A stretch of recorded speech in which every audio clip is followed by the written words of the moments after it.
Donald Trump requires exactly one thing above all else in his administration. We know by now that it certainly isn't competence or intelligence.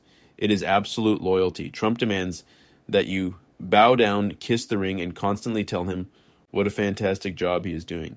But the question is, does he ever give that loyalty back to you? I can't even ask that with a straight face because we know the answer. Trump has zero loyalty to anyone and will throw every single person under the bus the moment it suits him. And that is exactly what one of his top advisors is finding out the hard way tonight. Trump just made a shock firing inside the White House. And when you hear who it is and the petty reason why, you aren't going to believe it. But before we get to that, we have to talk about the person he should be firing, Pete Hegseth, who is drowning in scandal. They lie. That's what has happened in the American military after every war crime committed by the American military. First, they lie. Somewhere in the chain of command, they lie. That is what Donald Trump's incompetent Defense Secretary, Pete Hegseth, did when first confronted with the Washington Post breaking news report of a second missile strike on a small boat that had already been destroyed and burst into flames after the first missile strike. The Washington Post reported that the second missile strike killed 2 people clinging to the wreckage, which would be a war crime in a war and is murder outside of war. There is no war in the Caribbean. There is no fog of war there.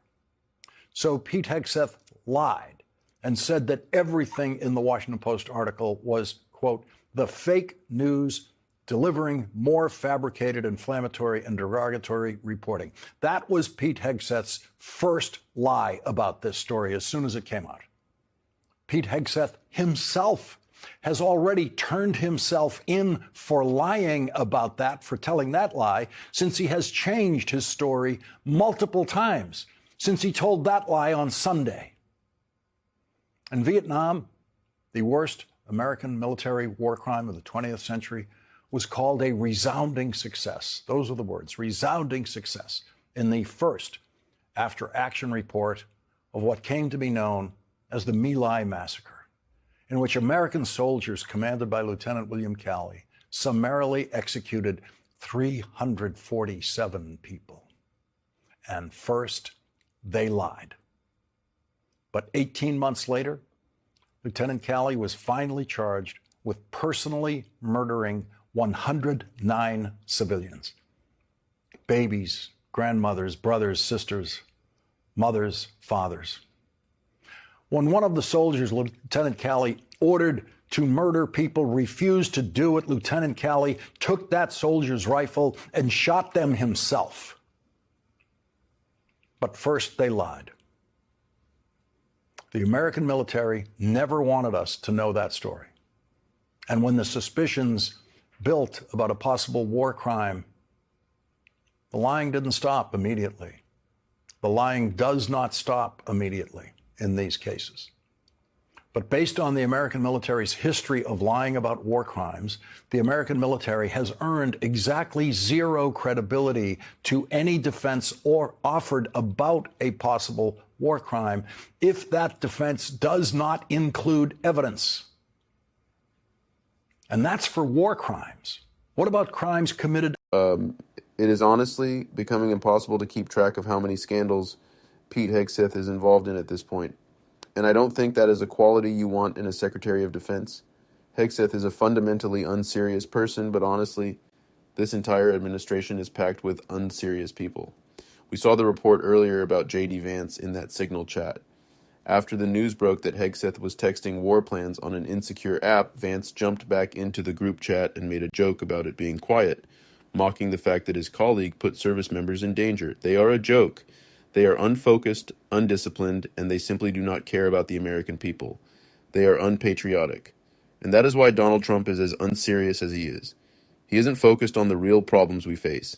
He is focused on exactly one thing, the ballroom. That is what has captured his imagination, and that is the reason for the shock firing we are seeing today. Just in, Trump replaces architect for his $300 million ballroom amid tensions. Donald Trump has reportedly replaced the architect in charge of his massive White House ballroom construction project. News of the shakeup was reported Thursday by the Washington Post. According to the outlet, 3 sources confirmed that Donald Trump replaced James McRery III, who led design efforts for the $300 million ballroom project. McRery was previously handpicked by the president himself. The Washington Post report continued. In late November, the Washington Post first reported that Trump and McRery were not seeing eye to eye on the vision for the project. The point of contention reportedly revolved around the size of the ballroom, as the estimated dimensions would dwarf the White House itself. The White House stands at 55,000 square feet, and the proposed ballroom would nearly double that at 90,000. So, Donald Trump, the President of the United States, is getting into the weeds and has his mind focused like a laser on a ballroom. Pete Hegseth is indiscriminately accused of war crimes in international waters. J.D. Vance is caught up in his own mess.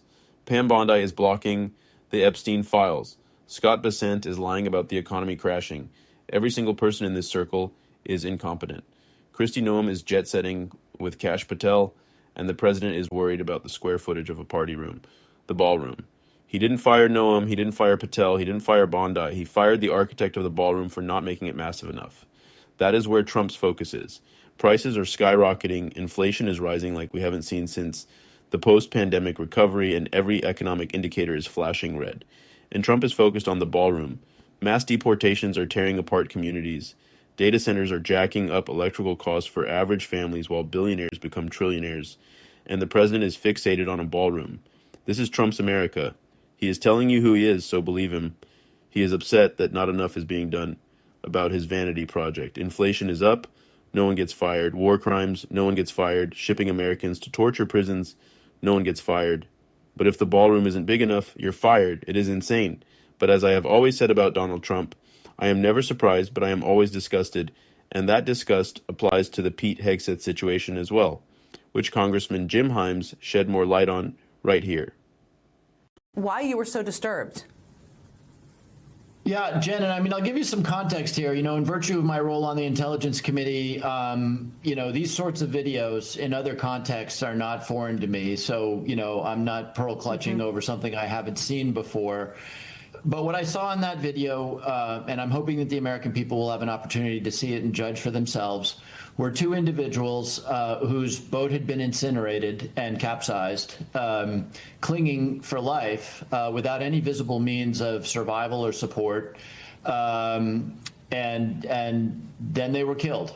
It raises profound moral and ethical issues that anybody who watches this video should have. But it also points to something that is super clear in the laws of armed conflict and in the Pentagon's regulations around that, which is that once an individual has been placed out of any ability to conduct hostilities, to attack you, the technical phrase is hors de combat, once an individual can't attack you, you can't kill that individual.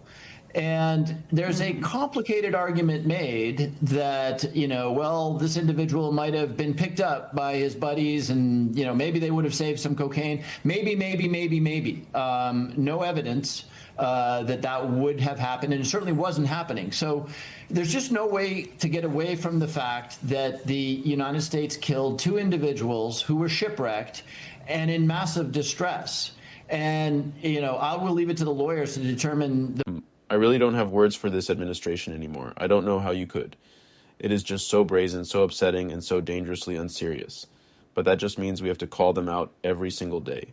We are going to keep doing that on this show. If you want to support the work, hit that subscribe button and leave a like on this video. And make sure you have notifications on, because I have a very, very special interview coming up that you're not going to want to miss. Keep on fighting, y'all. Don't let them silence you. Until next time.